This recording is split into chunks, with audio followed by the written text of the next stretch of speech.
Good morning. Today we are going to see two simple topics. One is concurrent forces and another is Lami's theorem. These two are coming in 2 mark or 3 mark question in university exams. Okay, very small questions only. Okay, either this will come or that will come for 2 marks or 3 marks. Only you have to do, you have to explain what is concurrent forces and you have to draw the diagram and you have to write an equation. Okay. Now concurrent forces means if many forces are acting at one point, then that forces are called concurrent forces. If a number of forces are acting or many forces are acting at one particular point, then that forces are called concurrent forces. Now let us consider this point O. Okay. Now one force is acting along this direction F1 and another force is acting along this direction F2.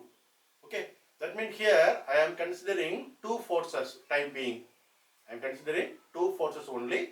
Both are acting at the point O. Now according to the parallelogram law, okay, or triangle of law, we can find out the resultant of these two forces. We can find a resultant of these two forces. Okay, then this will be the resultant of these two forces. Okay, F1 and F2 are two forces acting in different direction and the resultant of which is acting along in this direction. Just I am giving one more example. In tug of war, okay, there is a rope, there is a rope, there is a rope. Here, this is the center point, this is the center point. Here, three persons are, okay,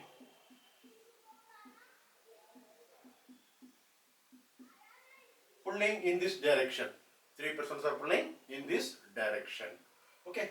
And here two persons are pulling. Okay. Two are pulling in this direction. Okay. Now what do you will think? Whether the center point will move this direction or center point will move this direction. It is a tug of war. You can say it may go this direction or it may go this direction or it may be equal.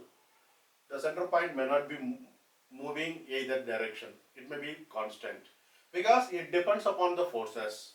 How much force these three persons are exerting in this direction. It may be 5 Newton. It may be 5 Newton, for example, or 15 Newton, whatever may be. Okay. But see, I have given small and here big. Okay, small boys and two men. Okay. Now here these two are also exerting 5 Newton, then the center point will not move.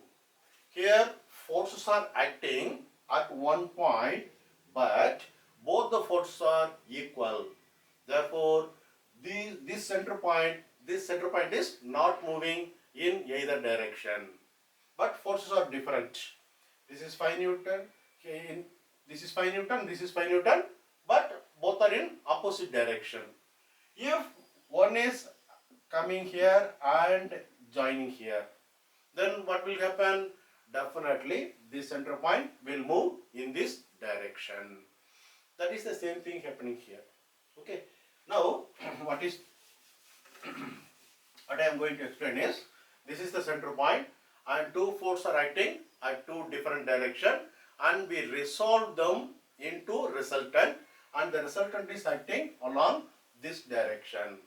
Now one more force is acting in opposite direction. I will give you in black. One more force is acting in opposite direction and this one you can say R dash or you can say F dash. Okay, and this force is equal to F3. Okay, now if this F3 is equal to this F dash, then center point will not move, because this resultant R, which is called F dash, is resultant of these two forces only. Okay, it is a common force now. Now this F3 is equal to this F dash, then equal and opposite force. That means the center point will not move. Now we can write it as an equation: F1 plus F2 plus F3 is equal to 0. Okay, you can assume here F1 plus F2 equal to F dash, and here F3 is opposite, you can put minus also, but all the sum up here, positive minus I have not given, just adding all the forces, which is equal to 0. This is the concept of concurrent forces. What you have to do is, you have to first define what's meant by a concurrent force. Okay, if many forces or if a number of forces are acting at one point, then that forces are called concurrent forces. And you have to explain the diagram. Okay, just like I have given introduction. After that, you have to write the equation. Okay, this is for 2 to 3 marks. And now let us come to Lami's theorem. It is also a very simple concept. The same diagram, okay, but little different. I have given angle also. Here, this is the center point. Here, this O is the center point. And 3 forces are acting again. Again, 3 forces are acting: F1, F2 and F3. Okay, here I have marked angles. Okay, F1 opposite angle alpha, F2 opposite angle beta, F3 opposite angle gamma. Okay, now I have marked 3 forces and I have marked angles also. Now let us define what's meant by Lami's theorem. Okay, it states that the 3 forces acting at a point are in equilibrium. In equilibrium. Here also I told this F dash and F3 are equal and opposite. Therefore, this center point is not moving. Therefore, here the same. At a point are in equilibrium if each force is proportional to the sine of angle between the other 2 forces. Okay, each force is proportional to the sine of angle of between 2 other forces. Now I will erase this.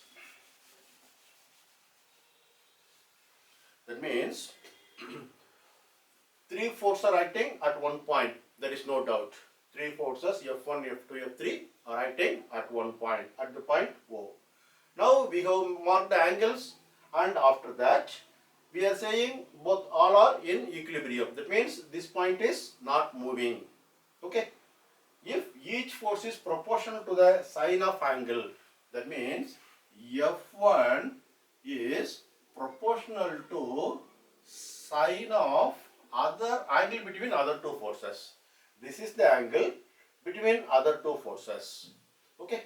Therefore, F1 is proportional to sine alpha and F2 is proportional to sine. Okay, this is F2 and this angle is opposite and it is between other 2 forces F3 and F1. Okay, these 2 forces and angle is beta. Therefore, F2 equal to sine beta and F3 is proportional to sine gamma. Okay. Now, if we are saying it is all equilibrium, okay, that means center point is not moving, we are saying. Therefore, you can bring F1 by sine alpha. The sine alpha to the denominator. Therefore, F1 by sine alpha, which is equal to F2 by sine beta, which is equal to F3 by sine gamma. This is the Lami's theorem. Okay, they will ask in a 2 mark or 3 mark question. First you go to define this and you go to draw the diagram and you go to explain in 2 to 3 sentences. F1, F2, F3 are 3 forces acting at the point O, and let alpha, beta, gamma be the angles between three forces as shown in the figure, or you can write in detail. Alpha is the angle between F2 and F3, beta is the angle between F1 and F3, and gamma is the angle between F1 and F2. Then you can write this formula and you can write this result. Okay, thank you.